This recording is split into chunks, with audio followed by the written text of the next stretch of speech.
Hello, welcome back to my channel. మా పెద్దబ్బాయి Tushar birthday celebration సింపుల్గా ఇంట్లోనే చేసుకున్నాం. సెలబ్రేషన్ ఏదైనా గెస్ట్లు రావడం కామన్. ఆ గెస్ట్లు ఎవరో మీరే చూసేయండి. వీళ్ళేయండి మా వాడి ఫ్రెండ్స్. గ్యాంగ్ పెద్దదే. వాళ్ళు లేకుండా బర్త్డే సెలబ్రేషన్ చేసుకుంటే బాగుండదని అందరినీ ఇన్వైట్ చేశాడు. అందరితో మంచిగా ఫొటోస్ దిగి బర్త్డేని సెలబ్రేట్ చేసుకున్నాడు. Celebration start.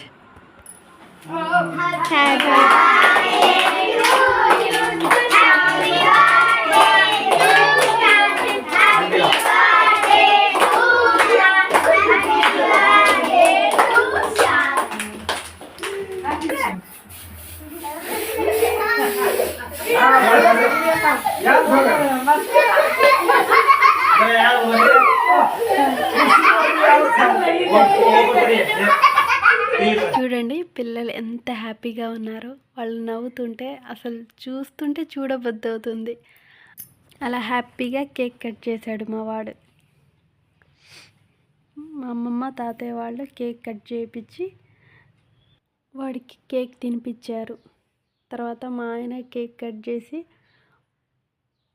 మా వాడికి ఇస్తే వాడు వాళ్ళ నాయనమ్మ తాతయ్యకి తినిపించేశాడు. తర్వాత మేమిద్దరం వాడికి కేక్ తినిపించిన తర్వాత చిన్నోడు అలానే చూస్తున్నాడు. అందుకనే వాడిని కూడా పిలిచి వాడికి కూడా కేక్ కట్ చేసి తినిపించాం. లేకపోతే అలుగుతాడు వాడు. బ్రదర్స్ ఇద్దరు ఒకళ్ళకి ఒకళ్ళు తినిపించుకున్నారు. తర్వాత సిస్టర్స్ కూడా వచ్చి కేక్ తినిపించేశారు. కేక్ పీసులుగా కట్ చేసి ఇస్తే కేక్, బిస్కెట్, చాక్లెట్స్ ఇవన్నీ వచ్చిన వాళ్ళ ఫ్రెండ్స్కి పంచిపెట్టాడు. వాడైతే చాలా హ్యాపీ, ఫుల్ ఖుష్.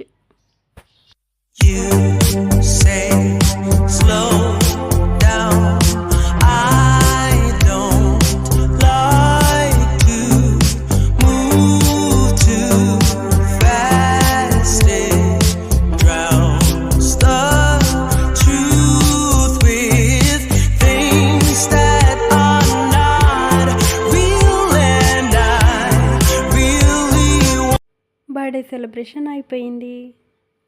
డిన్నర్ కోసం నేను వినాయకుడి నవరాత్రులు కాబట్టి నాన్ వెజ్ ఏమీ వండలేదు. ఓన్లీ వెజ్జే అండి. జొన్న రొట్టెలు, పూరీలు, వైట్ రైస్, కర్డ్, ఆలుగడ్డ ఫ్రై, శనగపప్పు, టమాటా కర్రీతోటి మా డిన్నర్ని కంప్లీట్ చేసేసాం.